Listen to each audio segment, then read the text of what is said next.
Tragically, suicide impacts many of our lives. After someone we know takes their own life, we're often left asking, why didn't they reach out for help? Help is out there, but as months-long Gephardt investigation has uncovered, getting the actual help paid for is frequently harder than it should be. My son's life, there's no value I can put, monetary value I can put on his life. Leah knows the pain that every mother fears. And he sent out a group text thinking that he was going to take his life. Friends texted the Safe Utah app, and an hour later, police showed up. If it wasn't for that, who knows what he would have done?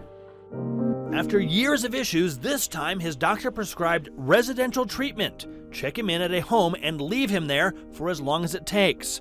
Such facilities are not cheap, but the good news is that Leah's insurance, Anthem, covers residential treatment. They sent me an email saying he's approved. But after checking him in, Anthem came back and decided the treatment was not medically necessary.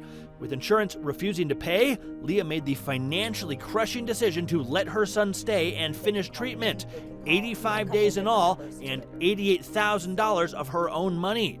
All for treatment prescribed by a doctor, approved in advance by insurance, and at an in-network facility. The fight I've gone through, most people would have gave up long ago. Leah hired an advocate to try and help her fight with the insurance company, but hasn't had any luck, so she decided it was time to call me. As we began digging, we discovered this is a problem that plagues the residential treatment community.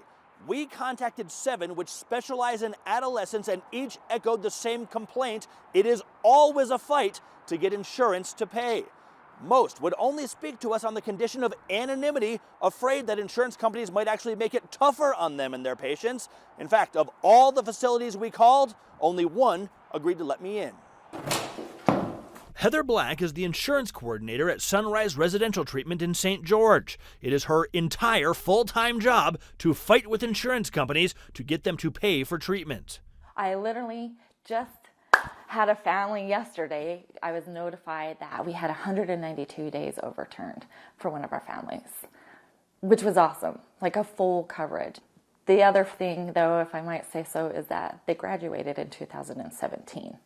It's 2019, so it takes time. This story that you're so proud of is because of a bill that they have been fighting for 2 years. We didn't give up. We didn't give up, and it worked. She believes the problem comes down to this. Covering mental health is relatively new.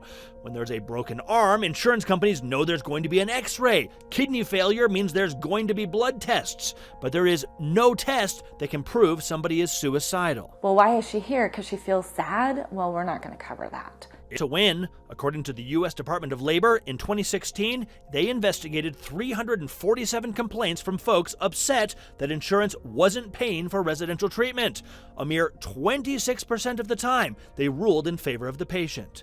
It forces others to take their fight to court, which is where lawyers like Brian King come in. They're aggressive about looking for ways to circumvent paying claims that really should be paid. King says insurance companies have an unfair advantage. Because of the way that the law is written, it is up to the patient to prove that the denial was bogus. It's remarkable to me the degree to which the insurers are aggressive in coming up with ways to deny claims that are recommended by all the treating physicians. King says he hopes for a change to federal law that will hold insurance companies more accountable. But lawyer King is also Representative King, serving in the Utah legislature. He says a change to Utah law would help, but don't hold your breath. You're talking about Utah can do more. Why isn't Utah doing more? There's a lot of pushback when you put into place any sort of mandated coverage through mental health parity or any other kind of mandate. Insurance companies are wealthy. They have a lot of connections at the legislature. Did it help him? Immensely. He's a new child. Was this necessary? Beyond necessary. So where does this all leave Leah and her family?